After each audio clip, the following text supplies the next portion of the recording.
আৰু আমি সকলোৱে গম পাওঁ বৰ্তমান আমাৰ প্ৰধানমন্ত্ৰী নৰেন্দ্ৰ মোদী ডাঙৰীয়া নেতৃত্বত এই চৰকাৰখনে বিভিন্ন ক্ষেত্ৰত শৈক্ষিক জাগৰণ আনিবলৈ সক্ষম হৈছে। গতিকে যি NEP নিউ এডুকেশ্যন পলিচি নতুন শিক্ষানীতি এতিয়াও ছাত্ৰ ছাত্ৰীৰ মাজত আমি ৰুট লেভেলত আমি তৃণমূল পৰ্যায়ত ছাত্ৰ ছাত্ৰী এতিয়াও বস্তুখিনি ভালকৈ কিছু ক্ষেত্ৰত বুজি নোপোৱা যেন অনুভৱ হয়।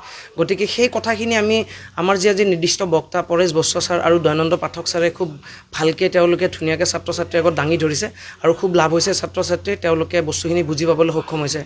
আৰু আজিৰ এই অনুষ্ঠানটিত সংগতি ৰাখি আমি ৰঙিয়াৰ ইউক্লিড ছিনিয়ৰ ছেকেণ্ডেৰী স্কুলৰ প্ৰায় 80গৰাকীকৈ ছাত্ৰ ছাত্ৰীক আজি আমি সম্বৰ্ধনা প্ৰদান কৰিছোঁ।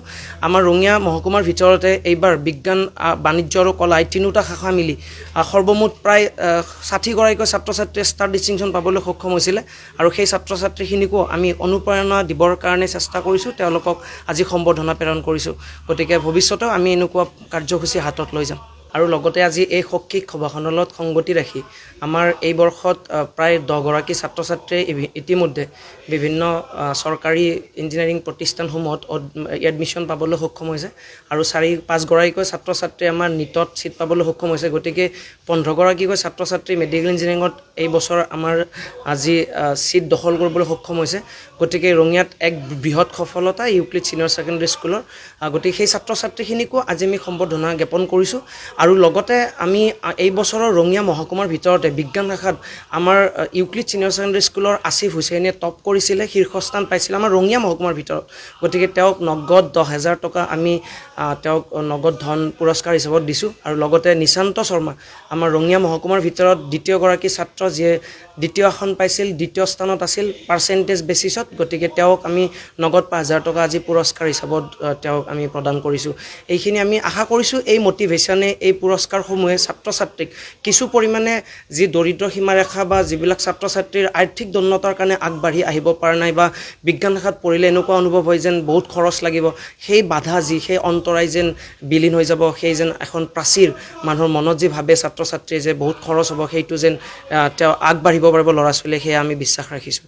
আৰু আমি সদায় ইউক্লিড ছিনিয়ৰ ছেকেণ্ডেৰী স্কুলে অকল পাঠ্যপুথিৰ জ্ঞানেই নহয়, এনেকুৱা মেল মিটিং সভা সমিতিৰে আমি বিভিন্ন সময়ত ৰঙিয়াৰ ৰাজ্যক আমি ছাত্ৰ ছাত্ৰীক নতুন শিক্ষানীতি হওক বা বিভিন্ন পৰ্যায়ত নৈতিকতাৰ দিশতো আমি শিক্ষা প্ৰদান কৰিবলৈ সভা আলোচনা আমি বহোঁ আৰু ভৱিষ্যতেও আমি এনেকুৱা অনুষ্ঠান কৰি যাম বুলি অংগীকাৰবদ্ধ। ধন্যবাদ। ছাত্ৰ ছাত্ৰীৰ বৌদ্ধিক আৰু বিদ্যায়তনিক ক্ষেত্ৰত আগবঢ়াই লৈ যাবলৈ কাৰণে আমি ইউক্লিড ছিনিয়ৰ ছেকেণ্ডেৰী স্কুল দৃঢ়প্ৰতিজ্ঞ। আৰু সেইকাৰণে এই ছাত্ৰ ছাত্ৰীসকলৰ মাজত, অভিভাৱকসকলৰ মাজত সজাগ আৰু সচেতনতা বৃদ্ধি কৰিবৰ কাৰণে আমি আজি ৰঙিয়া হৰদত্ত বীৰত্ব ভৱনত এখন শৈক্ষিক আৰু সম্বৰ্ধনা অনুষ্ঠান আয়োজন কৰিছোঁ। উক্ত অনুষ্ঠানত আমি নিমন্ত্ৰণ জনাইছোঁ প্ৰাগজ্যোতিষ কলেজৰ অধ্যক্ষ মাননীয় শ্ৰীযুত ডক্টৰ দয়ানন্দ পাঠক ছাৰ, তেখেত বিশিষ্ট বুদ্ধিজীৱী, বিশিষ্ট শিক্ষাবিদ, সাংবাদিক তথা দদৰা উচ্চতৰ মাধ্যমিক বিদ্যালয়ৰ প্ৰাক্তন অধ্যক্ষ পৰেশ বৈশ্য ছাৰক আমি নিমন্ত্ৰণ জনাইছোঁ। আমি নিমন্ত্ৰণ জনাইছোঁ ৰঙিয়া মহাবিদ্যালয়ৰ প্ৰাক্তন অধ্যক্ষ শংকৰদেৱ সংঘৰ তেখেত পদাধিকাৰ মাননীয় শ্ৰীযুত ভৱেন্দ্ৰনাথ ডেকা ছাৰ। আমি নিমন্ত্ৰণ জনাইছোঁ বিশিষ্ট শিক্ষাবিদ প্ৰবীণ কলিতা ছাৰক, তেখেত পূব কামৰূপ মহাবিদ্যালয়ৰ ইতিহাস বিভাগৰ অৱসৰপ্ৰাপ্ত অধ্যাপক। আৰু তেখেতসকলৰ সাৰগৰ্ভ বাণীয়ে আমি আশা কৰিছোঁ যে ছাত্ৰ ছাত্ৰীসকলক, অভিভাৱকসকলক বিশেষকৈ ৰঙিয়াৰ ৰাইজক নিশ্চয় উদ্বুদ্ধ কৰিব।